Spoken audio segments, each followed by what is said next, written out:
there is no differentiation of thought processes in general. Like, of course, suppose if my thought process regarding my particular day, like I'm trying to plan my day around my office schedule or around my home schedule, I'll have like normal thoughts.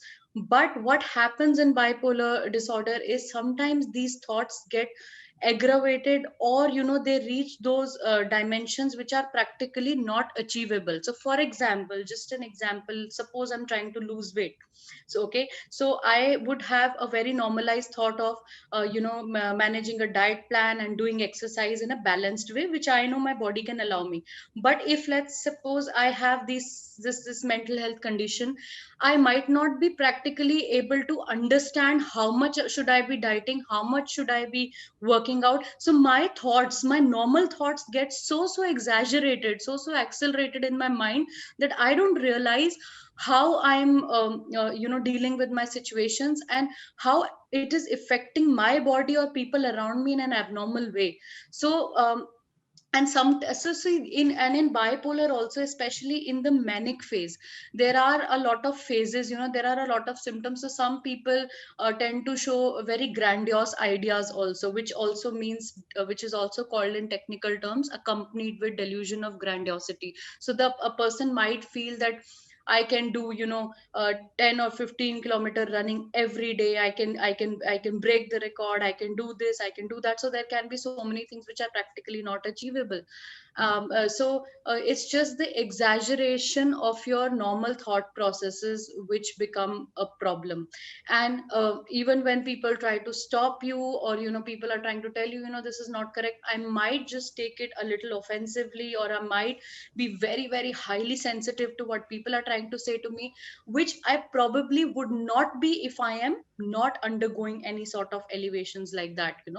So it's see, if a person has bipolar disorder, it does not mean he remains like that throughout his life. No, there are phases when you will do absolutely fine, you will be normal, there'll be everything would go good in your life.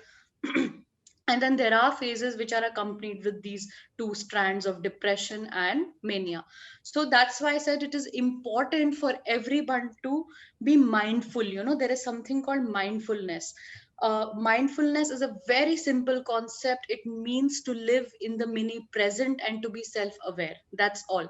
So we all know what mindfulness is, but it's just that none of us know how to execute it. So just a small exercise of execution is, maybe you can always write down, how did your day go by, and what did you do in the whole day, today, how much did you eat, how much. So you are being aware of every little thing.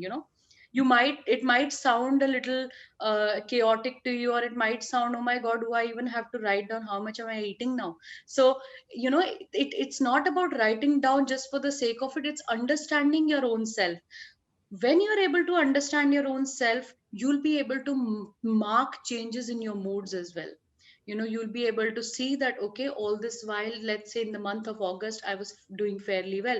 Suddenly a stressful situation came in, or even if not stressful, there have been a lot of studies, and it has been seen that a lot of people develop sense phases of mania during times of wedding or functions, or something which is not a bad stress, which is because a function or a wedding, and all these things are supposed to be positive in nature. We that's a time when we are developing eustress. Eustress means when we are dealing with it positively.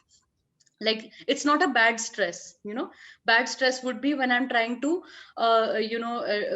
achieve something in terms of, let's say, I'm struggling with some sort of an illness, and I'm trying to recover from that. I've had a bad experience, I'm trying to recover from it. So when I take stress, how to recover from that, that is called distress. So basically every time it's not that only stressful situations can induce mania. Yes, these kind of situations can also induce mania. So if you're more aware of your own thought processes, if you're more aware of your own self, you'll be able to mark that, okay, there is something which is not correct right now. Maybe I should talk to my therapist and take a quick check.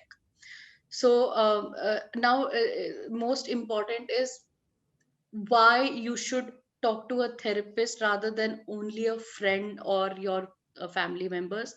is because your family members or your friends will have their own subjective views about what you are going through. A lot of them might not even recognize this as a mental health condition at all.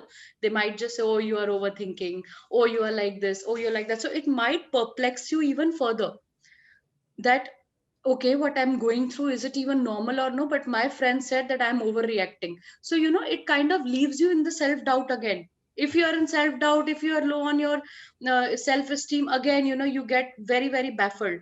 So going to a therapist is always important, so that your therapist can objectively see that on 10th of October, these were your symptoms and that's how you were feeling. Now, today on 15th of October, what has happened that suddenly, all your feelings are accelerated, whether it is in terms of depression or mania. So he or she would be, your therapist would be able to tell you objectively. That's why it is important for you to speak to a mental health professional, and not to friends and family. They are not wrong, but they would have their subjective glares on when they are seeing you. So so that's about it, I think.